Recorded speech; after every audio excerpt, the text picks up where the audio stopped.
ఎంతో tasty crispy egg biryani ఎలా తయారు చేసుకోవాలో ఒకసారి చూసేద్దాం రండి. ముందుగా స్టవ్ వెలిగించుకొని డబల్ పెట్టుకోవాలండి. ఇంట్లోకి ఆయిల్ యాడ్ చేసుకోవాలి. బిర్యానీ ఆకులండి. బిర్యానీ ఇంగ్రీడియంట్స్ అన్నీ కలుపుకోవాలండి. ఇంగ్రీడియంట్స్ అన్నీ కూడా లైట్గా ఫ్రై చేసుకున్నామండి. లైట్గా ఫ్రై అయింది కదా, ఇప్పుడు ఇందులోకి ఆనియన్స్ కలుపుకోవాలి. ఆనియన్స్ సన్నగా పొడవుగా ఇలా కట్ చేసుకోవాలండి. మీడియం సైజ్ ఆనియన్స్ 4 తీసుకున్నాను నేను. ఆనియన్స్ ఎక్కువ వేసుకుంటేనే బాగుంటుందండి.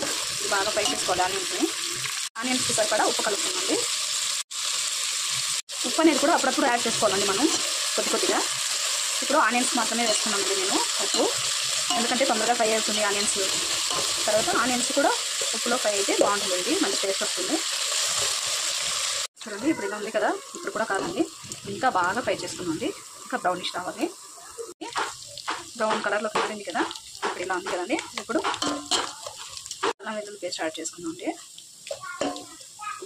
అల్లం వెల్లుల్లి పేస్ట్ అండి. అల్లం వెల్లుల్లి పేస్ట్ పచ్చివాసన పోయేంత వరకు ఫ్రై చేసుకోవాలి.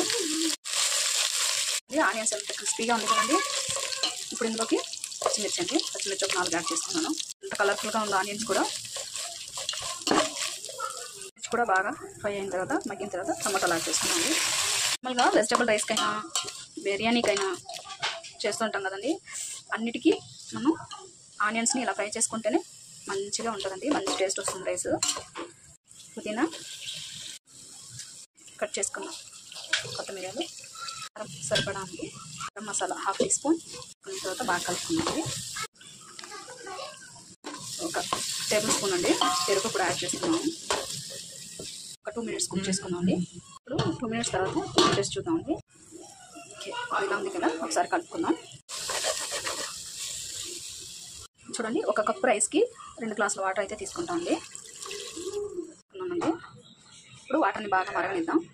ఉడుకుతాం కదా, ఇప్పుడు రైస్ యాడ్ చేసేసుకుందాం. అప్పుడు మంటని సిమ్లో పెట్టుకోండి. రైస్ అని యాడ్ చేసేసుకున్నామండి. ఇప్పుడే టేస్ట్ చెక్ చేసుకోవాలండి. ఒకవేళ సాల్ట్ సరిపోకపోతే ఇప్పుడు యాడ్ చేసేసుకోవాలి. మంటని హై ఫ్లేమ్లో పెట్టి కాసేపు ఉడికించుకుందామండి. కుక్ అయ్యేలోపు మనం స్టవ్ మీద ప్యాన్ పెట్టుకొని ఇందులో కొద్దిగా ఆయిల్, ఒక 1/4 teaspoon salt, teaspoon అండి కారం పొడి, టీ స్పూన్ అండి గరం మసాలా. ఇప్పుడు ఇందులోకి ఎగ్స్ని యాడ్ చేసుకుందాం. అండి బాగా ఫ్రై చేసుకోవాలండి, అన్ని వైపులా బాగా మసాలా పట్టించాలి ఎగ్స్కి. ఇలా ఉంది, ఒకసారి కలుపుకుందామండి. అడుగనుకోకుండా ఇలా కలిపెట్టుకోవాలండి. ఇలా కలుపుకోవాలి, ఎక్కువగా కలుపుకోకూడదండి, రైస్ విరిగిపోతుంది. పెట్టుకుందామండి, దమ్లో పెట్టేస్తున్నాను. మంటని సిమ్లోనే పెట్టుకోవాలండి. ఎగ్స్ ఇలా బాగా ఫ్రై చేసుకోవాలి. ఇలా మసాలాలు బాగా పట్టించేలాగా కుక్ చేసుకోవాలి. చూడండి బాగా ఫ్రై అవుతుంది కదా, అన్ని వైపులా ఫ్రై చేసుకోవాలండి. చూడండి ఎగ్స్ అన్ని బాగా ఫ్రై అయింది కదా,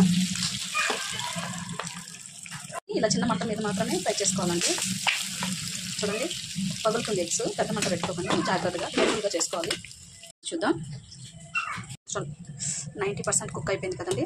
ఇప్పుడు ఇందులోకి మనం ఫ్రై చేసుకున్నాం ఎగ్స్ని కూడా వేసేసుకుందాం. దమ్లో పెట్టేసుకుందామండి. ఎయిర్ అనేది అసలు బయటకు పోకూడదు, సిమ్లో పెట్టి మనం దమ్లో పెట్టేసుకుందాం. ఇప్పుడు దీని మీద వెయిట్ పెట్టేస్తున్నాం. ఒక 10 మినిట్స్ కుక్ చేసుకుందామండి. ఇప్పుడు ఓపెన్ చేసి చూద్దామండి. చూడండి బిర్యానీ రెడీ అయిపోయింది, ఎగ్ బిర్యానీ. చూడండి ఎంత పర్ఫెక్ట్గా కుక్ అయింది కదండి. అండి సర్వ్ చేసుకుందాం. పర్ఫెక్ట్ ఎగ్ బిర్యానీ రెడీ అయిపోయింది. చూడండి కూడా ఇలా ఒకసారి ట్రై చేసి సేమ్ నేను చెప్పిన మెథడ్స్తోని మీరు ఒకసారి ట్రై చేసి ఎలా వచ్చిందని కామెంట్ చేయండి. థ్యాంక్ యూ ఫర్ వాచింగ్ అండి.